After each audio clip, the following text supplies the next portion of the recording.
We're going to take a walk through Yarmouth, looking at some gardens past and mostly past, a little bit of present. And then at the end, we'll look at some of those old plants that were kind of classics in some of those early gardens. Just before we get started, if you look at the photo that is on your screen, some of you might recognize where that one was taken. It's not taken in a European garden. That is from the garden at the former estate of H.H. Raymond, later known as Manor Inn. That photo was taken on July 17th, 1982. I know that date because it was taken on our wedding day. We have a long history of gardening in Nova Scotia, and Yarmouth in particular, with our slightly milder winters and cooler summers. We've had a lot of interest in gardening in the past, and that interest continues today. And evidence of some of those older gardens still remains. So again, tonight we're going to take a look at some of those gardens through the years. And I'm going to go in a north to south direction as we look at some of these grand old estates that were once gracing our town. So we're going to start here. This was the home of Hugh Cann. He was a ship owner and shipbuilder. And that house was located on Vancouver Street, just past the county line on your right. And it was on a high point of land overlooking luxurious gardens. And if you look on the side of the house, you can see the tall trellises that were taken right up to the top of the second story. And if you can imagine standing in the windows of the tower and looking towards town, this is what you would have seen. So this is looking down Vancouver Street. The large house in the foreground on the right was used as a nurse's residence for some time before it was demolished, but just behind it would be where the regional health center is located today. The little Cape Cod style house that you see just down the street facing you is the one that is on the corner of the driveway that goes into the hospital today. If you look in the distance, you can see some spires of some churches. And just to the left of the middle of the picture, breaking the horizon line, you can see a tower on a rather large home that we will be visiting later. If you look at the house on the left, that home is still on Vancouver Street. It's the home of Pat and Sue Eldridge. And if you went there today, this might be what you would see in their garden. Sue has an elaborate garden that she has maintained over the years.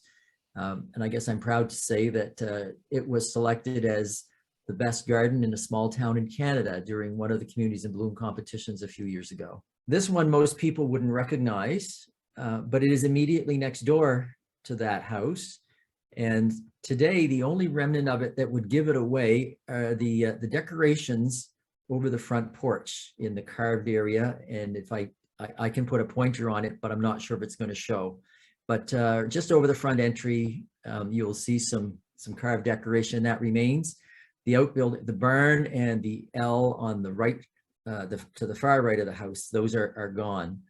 This was the home of Bowman Law, who was the person who was the captain of the first steamship to travel from Yarmouth to Boston. So we're going to go travel down Vancouver Street a bit.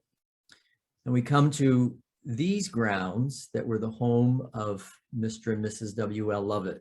What might give away the location would be that stone post that you see in the distance. This is from a tinted postcard. This would have been the original photo. This is more of the grounds there. That is a clipped hedge made of European beech, not a typical shrub or tree to be used for hedge making, but it worked quite successfully. Another view of those grounds in another location. And if you went there today, this is the property that you would be looking at. W.L. Lovett was a very wealthy ship owner in the late 1800s, and those stone pillars still remain.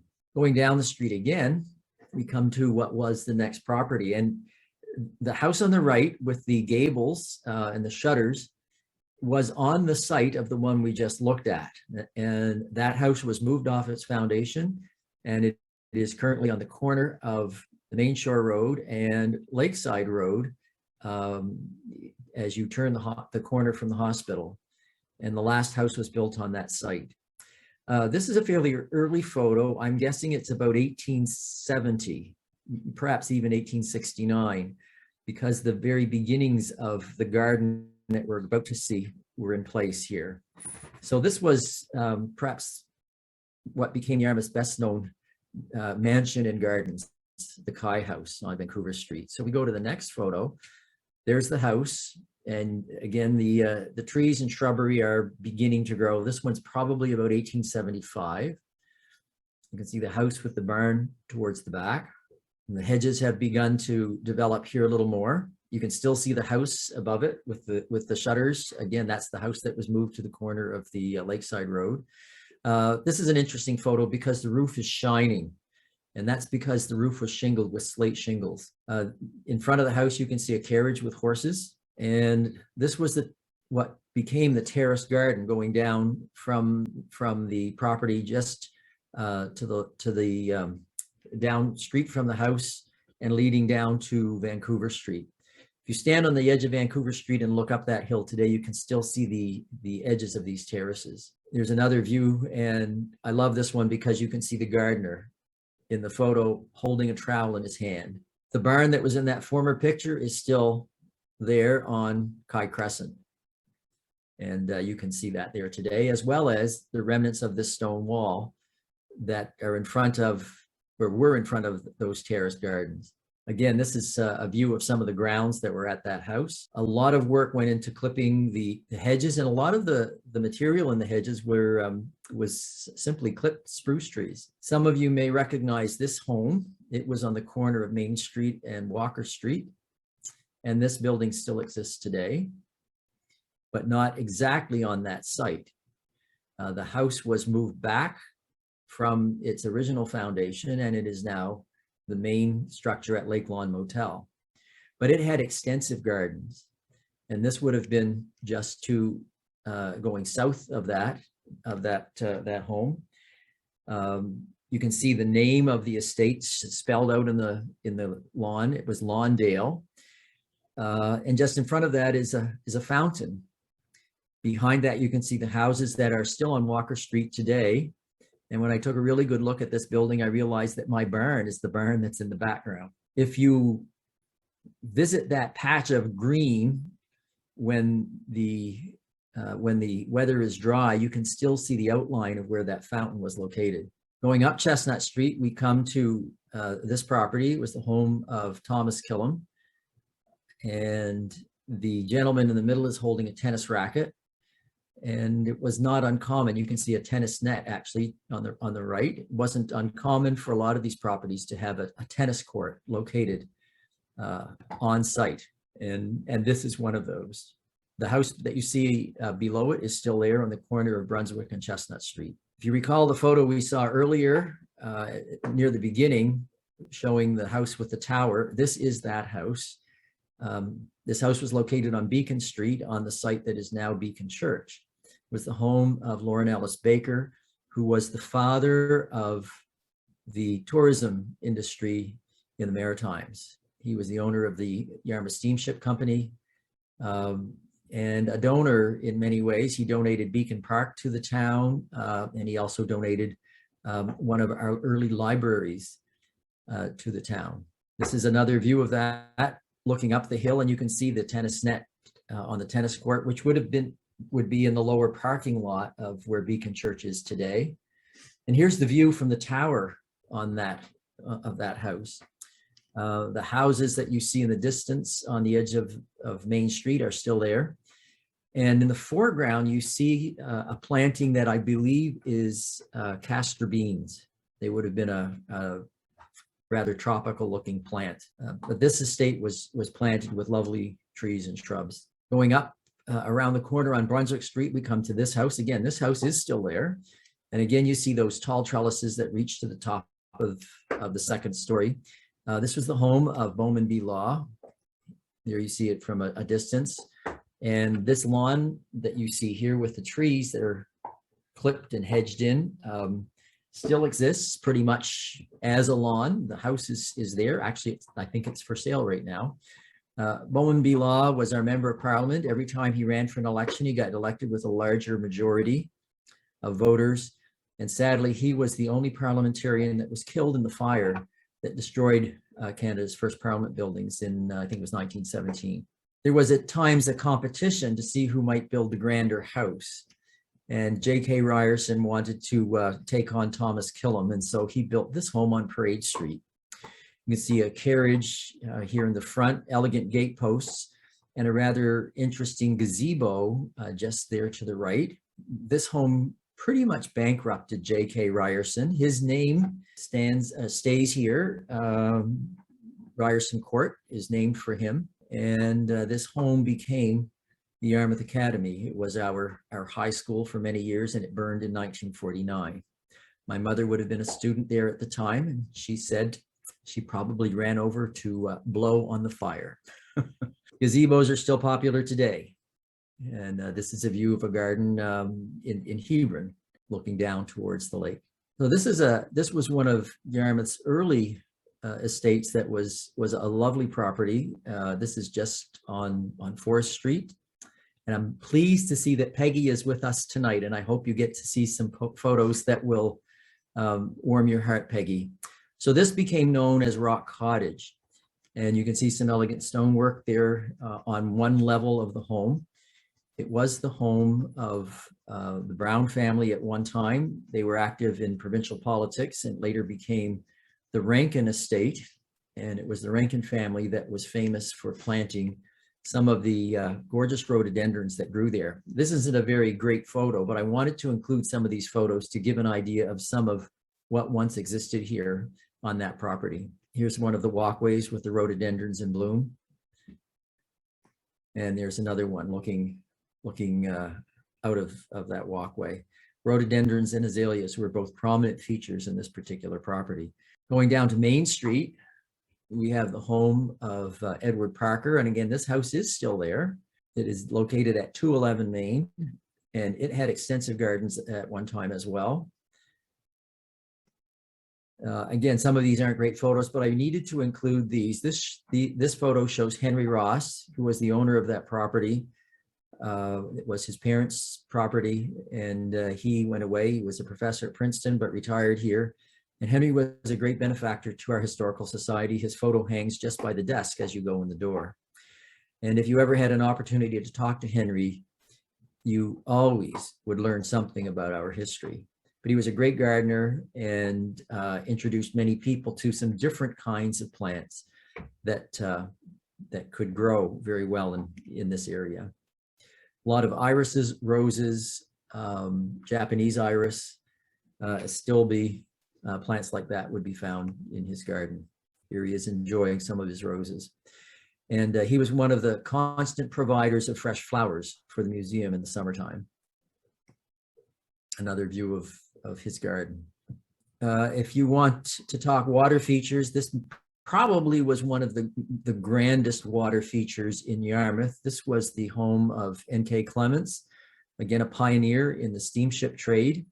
This was located on Parade Street, just on the west side of where Broad Brook crosses Parade Street near Mountain Cemetery. This is another view of that estate. And if you look down here in the foreground, you'll actually see there's a little rowboat with someone in it. So he dammed up a chunk of Broad Brook to create this water feature. He also donated the land for Clements Avenue, and he donated it at an extra width so that a grassy boulevard could be included in Clements Avenue. It has not been maintained. Going back to Main Street, this would have been a view from the old Grand Hotel looking across Frost Park. And Frost Park bears little resemblance to this today. The trees that you see as saplings in this photo are now, many are full grown and some have actually ended their life, have grown and died. The old stone fountain that was in the middle was installed at the time of Queen Victoria's Golden Jubilee, and the park was named Victoria Park in her honor at the time. You can see a few of the gravestones that were located there in this image. And in the background, you can see the masts of some of the sailing ships that would have been docked at the time. For a time, Frost Park or Victoria Park had been pretty much abandoned from about 1860 till about 1885. And that was because it was no longer functioning as the community burial ground. And that's because in 1860, the town fathers, or the people who were in positions of influence, decided it was probably not a good idea to continue to bury our dead in the middle of town. We didn't have a municipal water supply. People still had wells and outhouses. And at that time, it was decided that a new cemetery was needed. So Mountain Cemetery was commissioned, and it was designed by a gentleman named Horace Cleveland. Horace Cleveland turned out to be one of the two most prominent landscape architects in North America. And Mountain Cemetery was one of his earliest designs. He had previously designed the Sleepy Hollow Cemetery in Concord, Massachusetts. Horace Cleveland, this is the gentleman himself, became best known for the park system that he planned in Minneapolis. And it's interesting to note that we have a piece of his landscape right here in little old Yarmouth. So this is the plot plan for the cemetery, and he used a lot of the natural features of the land in his planning. When we see how it was laid out, here we see the row of some of the European beech early on in the life of the cemetery. And if you were standing in approximately that place today, this would be those trees. Sadly, some of those are reaching the end of their life as well, and they're being replaced. Mountain Cemetery does have an active committee that looks after it. In the background there, you see the fountain that was placed in memory of the Law family. Another view of Mountain Cemetery here. This was a postcard view. And one of the things that Yarmouth became famous for was its hawthorn hedges.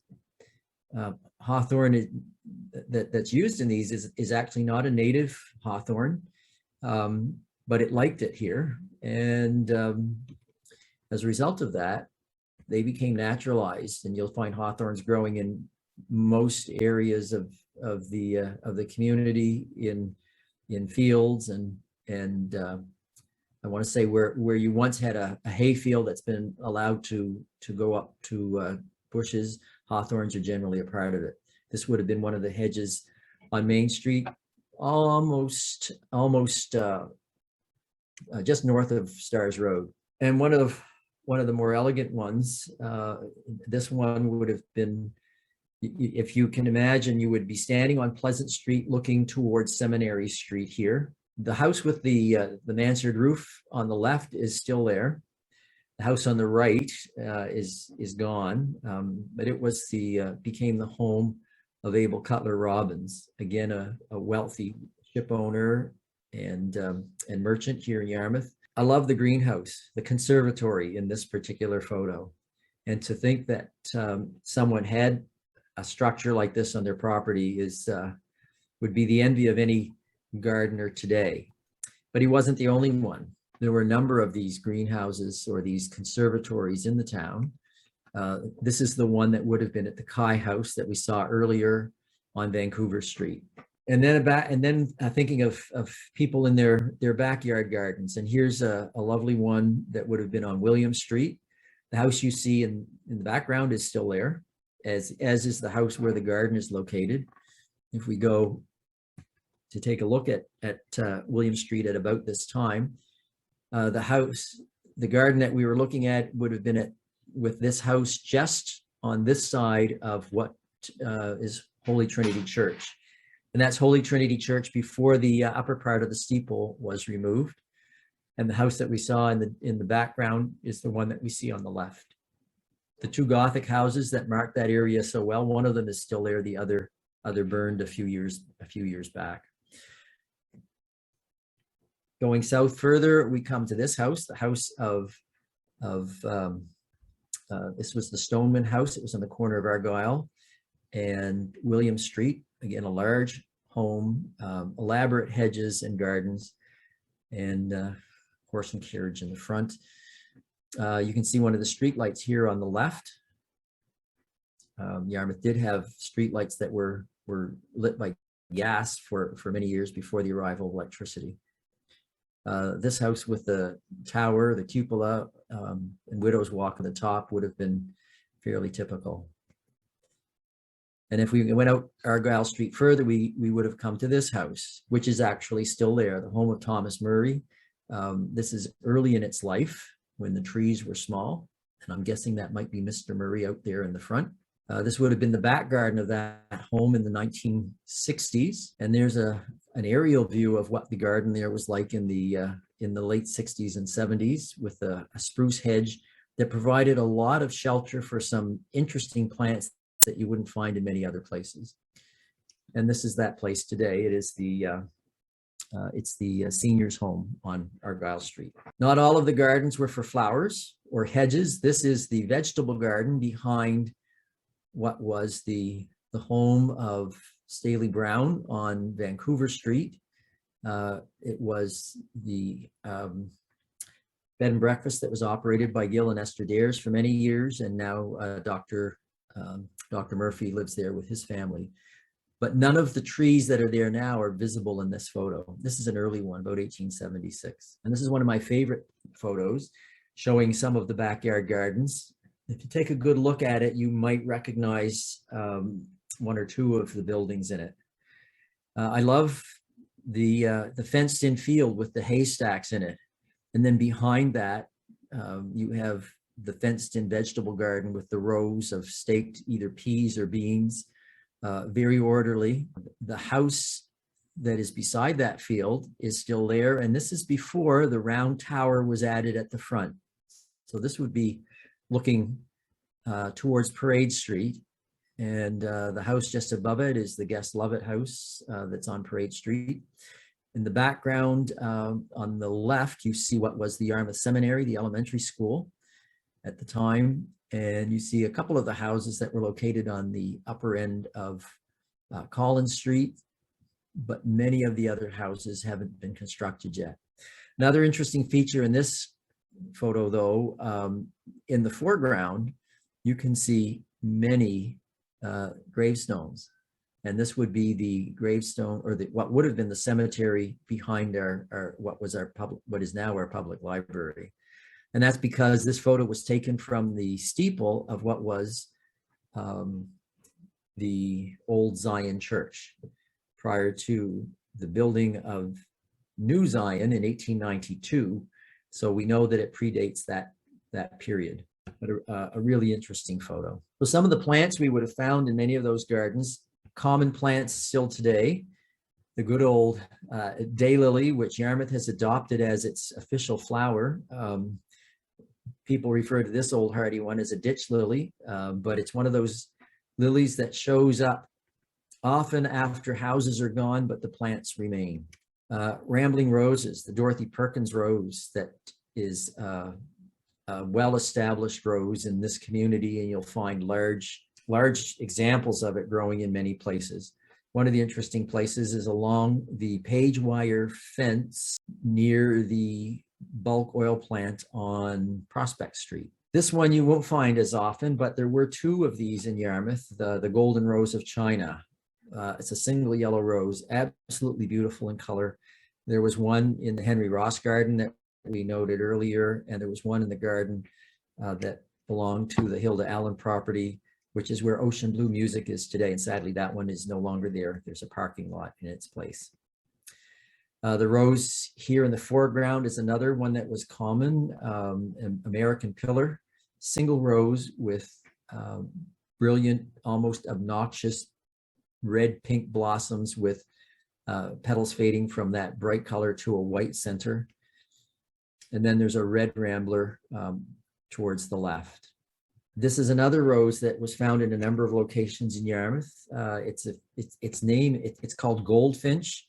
The buds come out orange and then fade to white, and it has a beautiful raspberry scent.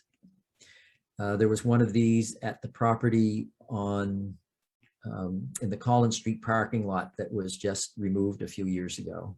Moss roses were a popular rose. These are the ones that have the sticky mossy buds, and they open up to a thick double pink blossom.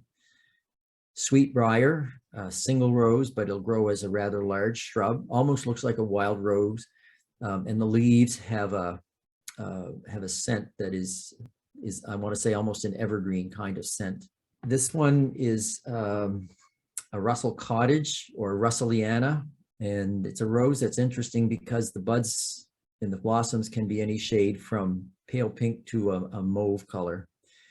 And a very similar one to that is this Seven Sisters, because the buds tend to be in groups of 5 to 7, thick double rows, and again, multi-colors from a mauvey pink to a pale white. And then another one that was common was the Dr. Van Fleet, pale pink rose that will bloom more than once if the conditions are right. And again, a rose that has a wonderful scent. Some of the common spring ones: Solomon seal, hardy, will spread, gives nice foliage, and we've discovered that the deer love it. Bleeding hearts, this is one of the varieties. There's the tall one, and deer don't eat this one, but it was again a common flower in many of the old time gardens. The spotted tiger lily, interesting plant because it creates bulbs up the stem, and the little bulbs will grow quite well. Again, it's a plant that deer like, so if you're going to grow it, you need to put it where the deer aren't. Globe thistle. This is a plant that was rescued from a garden on a property on Parade Street when the house was demolished. But again, it was a popular plant that you would find in Victorian gardens here in Yarmouth. Some shrubs there. You see the traditional bridal wreath, or the bridal spirea shrub on the right. Bright white blooms, good flush of blossoms, late June, early July. And this is a deutzia, smaller shrub. Butterflies like it. And this particular one was rescued from what was the Webster Garden on the site of what is now McDonald's restaurant. It was a large root ball sitting on the sidewalk, and I couldn't leave it there to see it go to the dump, and now it's 3 shrubs.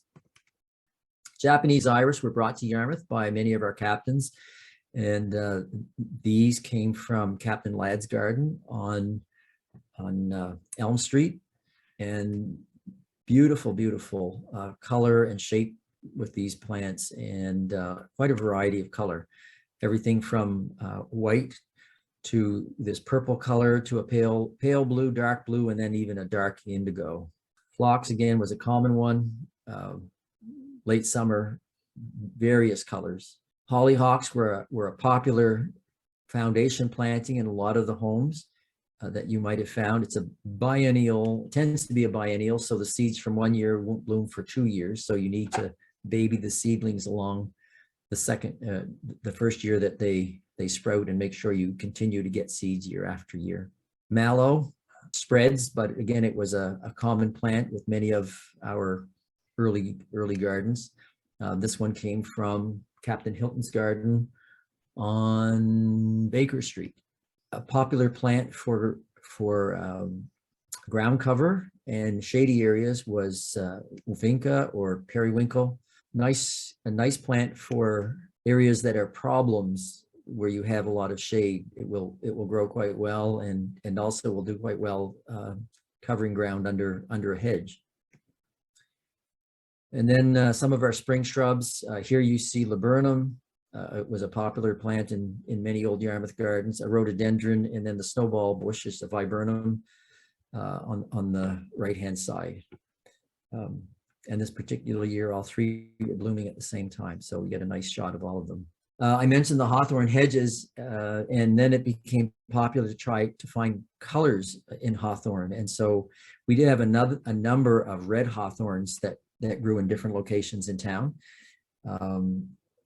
It tended to be grafted onto a standard white one, but it really is a striking flower.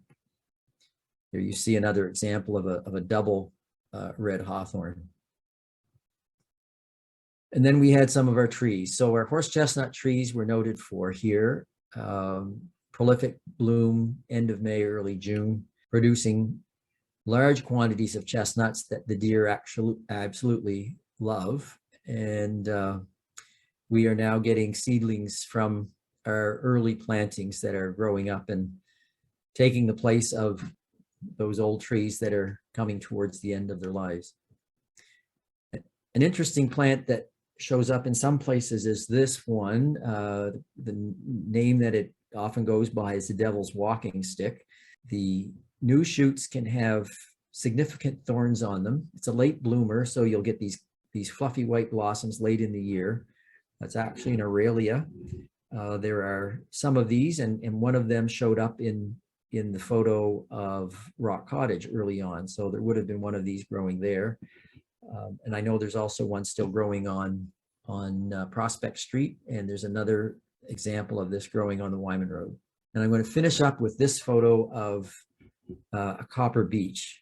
And we have been able to grow some of the most magnificent copper beech trees I've seen anywhere. Vancouver Street had large numbers of these at one time. There's still a few left. The one in front of the old high school is maybe the best known one. It's probably coming to the end of its life. But if we look carefully, we sometimes will find seedlings. These take a long time to grow, but they'll live to be 150 to 175 years old. And they make a wonderful, wonderful shade tree and a striking example of what patience can bring. So those are a few of the views of some of our gardens from the past, some of our old estates. I hope you've enjoyed that little walk through town. And as you're out looking around in the community, take a look to see if you can see some of these examples of the old plantings that were there, and maybe some of those heritage plants.